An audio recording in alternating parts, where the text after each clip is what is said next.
forgiven for your actions, and now you can receive, be licensed. I think that the consumer should know who is going into a vacant home with them.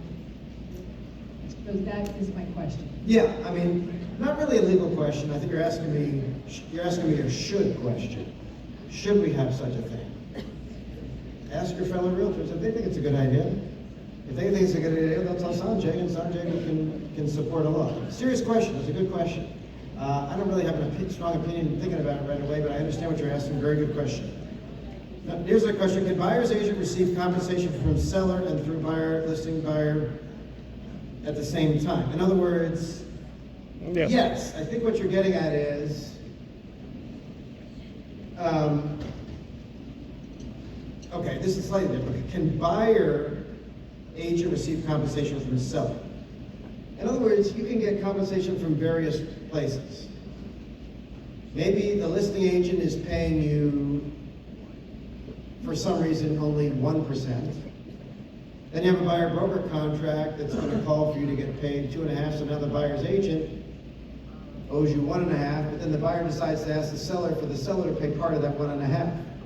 There could be a situation where a buyer's agent gets paid from 3 different sources, and that's perfectly legal. And there's now a way to do it on the contract, okay? Good question. If an agent is just leasing out property and assisting with the rental agreement, would this be considered property management? No. Just make very clear that you understand what you and your client understand what's going on here. That they hired you not to be a property manager, they just hired you to find the tenant.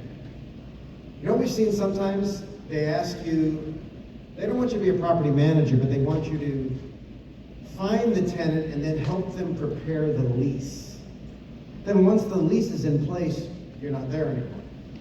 So that's sort of more, that's more than just a lease listing agent, but less than a property manager, but it's somewhere in between. And you can do that, but remember, if you agree to take upon that responsibility to be helping them prepare a lease, you are adding to your liability. You are taking on some responsibility there. And I'm glad you asked that, because we got one more new form. It's in the property management area. It's called Rental Properties Owner Disclosure Form. Have you noticed on the lease form, there's a lot of blank lines that the landlord has to fill in, like disclosures. I just got through telling you what the disclosures are when you sell a house. What are the disclosures required when you rent a house? So I'm a landlord, I have a tenant. What disclosures am I required to give the tenant? Are there any? Yes. Is there a tenant TDS form? No.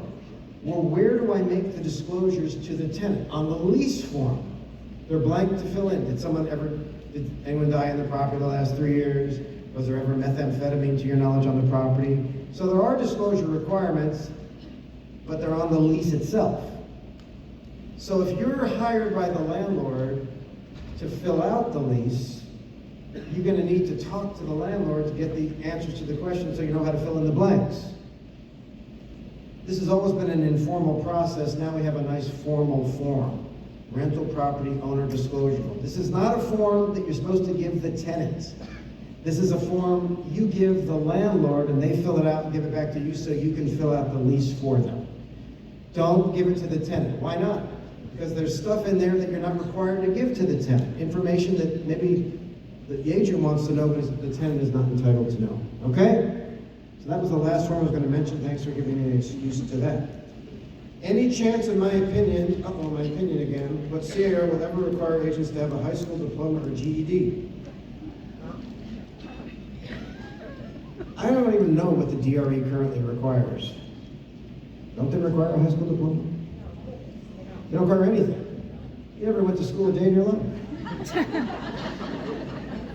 If you pass the test and you're an agent for 2 years, I don't get into this. This is just like from the lady in the back. These are good questions that you need to decide as a group, as an association. Maybe you think there should be higher standards that the DRE should require. You can certainly sponsor legislation to that effect. I'm not going to give you my opinion, okay? I don't really have a strong opinion. Mobile home managers, in office at the park or the management company. Great question. When I was talking about the new requirement that mobile home managers have to be certified, at least one who's actually at the park. In a rental ad, can you put 700, 720 FICO is required and a minimum ratio of 35%? Yes, you can. You can be as strict as you want. You can require an 800 credit score. You can require any income to rent ratio you want, as long as you stick to that standard and don't rent to anyone who doesn't meet that standard. That's the problem people get into. They have a standard, but then they make an excuse for someone. Then you're getting in trouble for the people you rejected. I always say to landlords, the safest thing to do is have an objective standard, write it down. I'm looking for credit score, income history, time on the job, ratio of income to rent of this, solicit applicants. The first applicant who meets your criteria, take them. Here's what landlords typically do. They wait till they get 3 or 4 good ones, and they say, oh, now I got a few good applicants, I'm gonna interview them and take the one I like best. What's the risk there? The 3 you don't take are gonna say, well, I met their objective criteria, I wonder why they didn't rent to me. It must be my race, religion, color, skin, country of birth, age, gender, disability, number of children, gender identity, and the other 24 things. Whereas if you take the first qualified applicant who meets your very high standards, no one can accuse you of discrimination. Just think about that, okay? All right. Who certifies mobile home park managers? They haven't set it up yet. It's a good question. There's going to be, there's a test. There's a test, and they're going to be certified. But that's an excellent question. I forget who does that. I forget if there's a particular agency for that. By the way, any of you have a question I don't get today, call the hotline or email me. I don't care if all 300 of you email me, I'll get back to all of you eventually. govh@car.org, govh@car.org. And I'm sorry I don't know the answer off the top of my head. The other question is, who codifies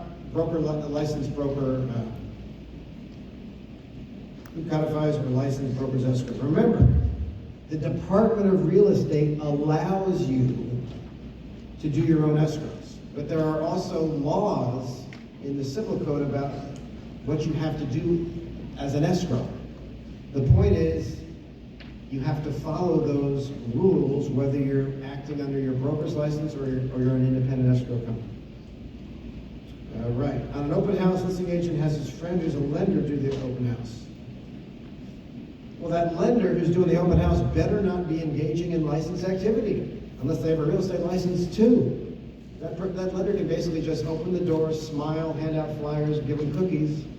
Once you start talking about the house, that's licensed activity. You can't do it. So it's probably a big risk having your lender, unless you're just having someone, you could hire your teenage daughter to show up and be at the house and let people in and stuff. Make sure the seller knows what's going on, full disclosure, but the key thing is doing the licensed activity, okay? All right. What do I recommend to prevent a party from claiming a lack of capacity after entering into an agreement? Oh boy. That's a serious issue. In other words, one of the ways to get out of a contract is saying I lack the intellectual capacity to enter into that contract. In all seriousness, if they were drunk when they signed it, that is not an excuse. We're talking about, unfortunately, mental illness or Alzheimer's or something like that. Which we always say to you, if you have any doubt that the person you're dealing with perhaps has the lack of capacity, back off. Get a family member involved. Say, someone else maybe needs to do this with a power of attorney. Because realtors do occasionally get accused of taking advantage of someone's lack of capacity. So you just got to be careful. Is all I can say. There's not a great answer. Okay. More questions? Wow, we got a lot of questions. If there was a death in the property, should we disclose it to the tenant? Believe it or not, yes. Because that is one of the disclosure of a death within the last 3 years. That's not just buyers, that's tenants. I remember, I have to tell you, when I first moved to California, when I first moved to Los Angeles from the East Coast, I didn't know where the good parts of town were, the bad parts of town were, so I ended up in the bad part of town. And I lived there not very long, but in my apartment building, people were getting killed right and left, I swear to God. So, and I know for a fact that the landlord wasn't telling the new tenants, oh, that tenant got shot in that unit, and that tenant got shot in that unit, but they did. I'm being totally serious. Those landlords were violating the law because I would ask the new tenant, my new neighbor, did the landlord tell you what happened to your previous tenant? No, they didn't tell me. They should have, if the death occurred in the property. I shouldn't be making light of things like this, but Is that on the owner's disclosure form as well? it is, and it's also on the lease. So yes. Okay. Sorry if that was going too far there. Clarification, do I need to sign a buyer-broker contract with each offer or sign buyer-broker representation form more than once? Okay, I guess the point is, if you've signed the C.A.R. buyer-broker contract, if you're using our new buyer-broker contract, then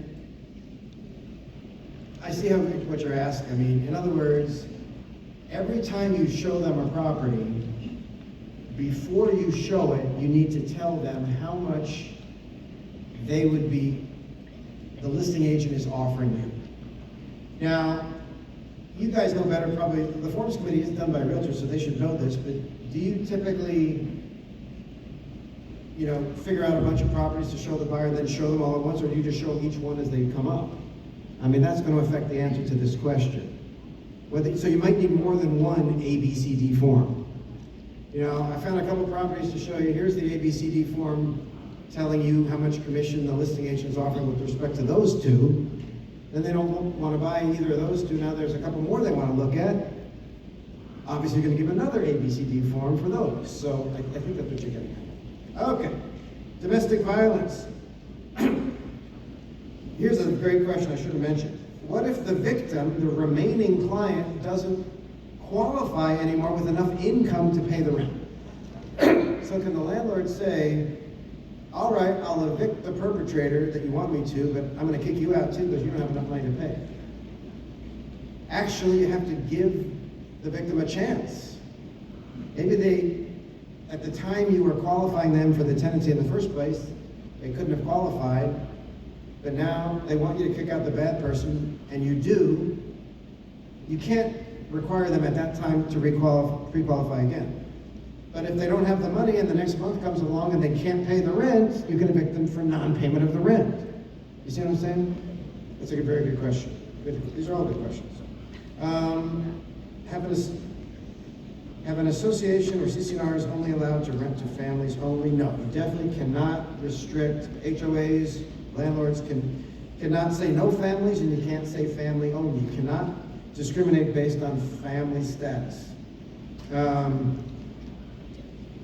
And professional not related can rent either. I think this person, when you're asked, maybe you might want to send me an email or call the hotline. You have a series of questions, I think, about what associations can do about limiting who you can rent to. They really can't do much at all. They can't say you have to be related. You can't say you can't be related. You can't say you can't have kids. You can't say you have to have kids. Think about it, there's really no way you can discriminate. You can only discriminate based on objective things. How much money they make, what their credit score is, what their eviction, they've been evicted before, they've had an unlawful detainer on their record. By the way, can an HOA or a landlord refuse to rent to someone because they have a criminal record? The answer used to be yes. You know what the answer is now? It depends. Here's the deal. You have an applicant, you screen them, you can't check their criminal record to the last thing. So you screen them, you decide, you're my tenant. Then you check their criminal record. Well, now can I change my mind if they got a criminal record? Now it depends. What type of crime is it? Was it a felony or misdemeanor? How long ago was it? Did it involve violence or fraud, or was it just disorderly conduct? This person got drunk at a bar 20 years ago. Once again, if you're a landlord and you're gonna reject someone based on their criminal record, it's probably a good idea to call a lawyer first. If it's a violent crime, yes, of course. But it's not that simple anymore. They've changed laws. I know what you're thinking next. Well, when I go to Rent Spree or something and I ask for the screening, they give me everything at once, including the criminal background. Don't read the criminal part yet. Wait until you've checked everything else. I don't know how it's going to be enforced, but it's important. If the buyer contacts the listing agent directly to see the property, writes the offer with a different agent, is the listing agent entitled to the commission? That's just like any other procuring cause. Buyer goes directly to the listing agent. They don't bring an agent, their initial contact with the property is through the listing agent. Buyer says, great, thanks for showing me that. They write it up with their brother-in-law. Can the listing agent say, hey, I should get the whole commission here. I'm the one who found the property. I'm the procuring cause here. Sure they can. But you know what? They're going to be vulnerable to the buyer's argument that I wanted independent representation. I didn't want dual agency. I'm not really just going around you. It's just that I want independent representation. And that argument holds a lot of weight in a procuring cause dispute. So it's not black and white, but that's a very good question. Something to think about. Okay. Listing office offers 3% commission, but your buyer broker contract is 2.5%. Do you get to keep the additional half? Of course you do. Remember the scenario I gave you before was listing agent offers 2, you have a buyer broker giving you 2.5. Buyer has to pay the extra half. What if buyer broker is offering you 2.5, but the listing agent's offering 3? Of course you can keep the 3. Yes. Good luck. All right. All right. Is it considered property management if you are taking care of a second home and no tenant is involved? In other words, are you saying property management in the sense of taking out the trash and cleaning it or something like that? Yeah, that's another word for property management. No, that's not what I'm talking about. What I was talking about is the DRE is when tenants are involved. That's what the DRE is for. Good question. I like how you guys always ask me how I feel about things. How do I feel about a statewide MLS? That's another complicated question. So I'm not even going to answer it. I would observe if I were a broker, and I was a big broker, and I had offices throughout the state, it would be nice if I didn't have to join multiple MLSs. That's probably in general, but I've got nothing against local MLSs, so I really don't have a strong opinion. I will hang out as long as these questions last. If an agent doesn't explain the RPA to a buyer seller, an issue developed that leads to mediation, arbitration, lawsuit, does the agent have any exposure liability? Great question. I was actually talking to the nice lady in front here earlier today. Part of your standard of care is clearly to understand the purchase contract. Period. It's always good to ask me these questions. Remember I said property management is not your standard of care unless you engage in it. In other words, just because you have a client with a tenant doesn't mean you have an obligation to explain the landlord-tenant laws. It's not your standard of care unless you make it your standard of care. Tax is not your standard of care. People ask you tax questions, don't answer, it's not your requirement. Title issues are not your standard of care, don't answer. Questions on the contract are definitely your standard of care. You are required to understand this 16-page contract, every single paragraph. And if you don't take the time to explain it to your client, you are vulnerable. Which leads me to another question.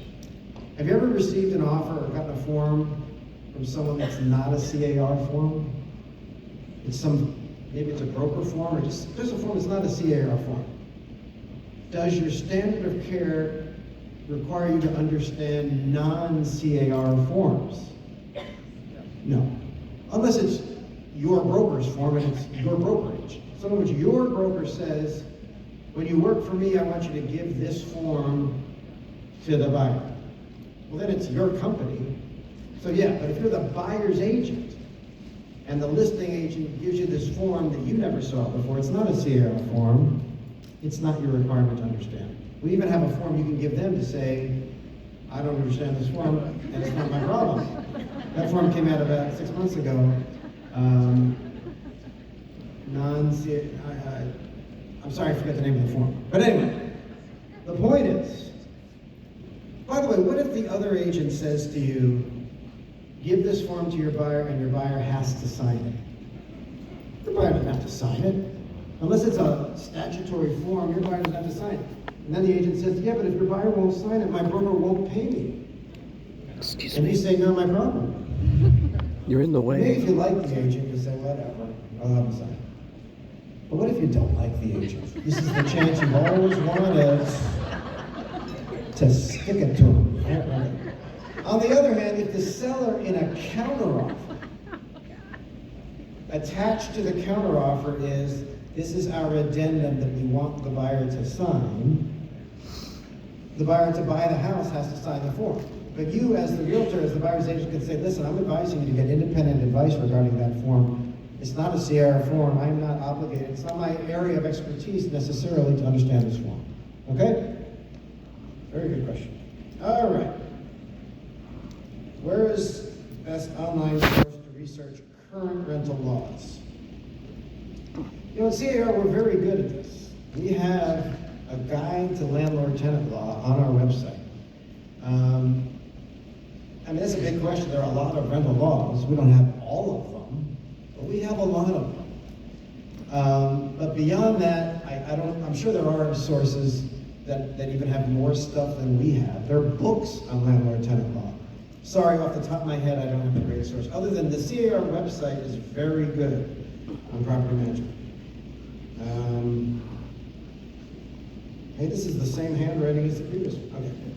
What about risk to landlord who evicts bad tenants only? I think we're going to have to define what do we mean by bad tenants, right? What is a bad tenant? He's a jerk. Could you be more specific? Does he threaten other tenants? Grounds to evict. What if he just always pays late? Does he pay? Does he pay the late fee? Can I just evict him? But let's step back a second. If the tenant, if you're not under California rent control, right? Remember the older buildings, 3 or more units, then you have to have just cause. But let's say I just have a tenant on a house, or a duplex, or a newer building. So I'm not under any rent control law at all. And the lease is over, they're month to month. Can I just evict a tenant for any reason I want? Because there's no reason, right? I mean, I could just evict, right? I don't need a reason, right? True. But I know now I understand where this question is coming from. Even though you have the right to evict anybody,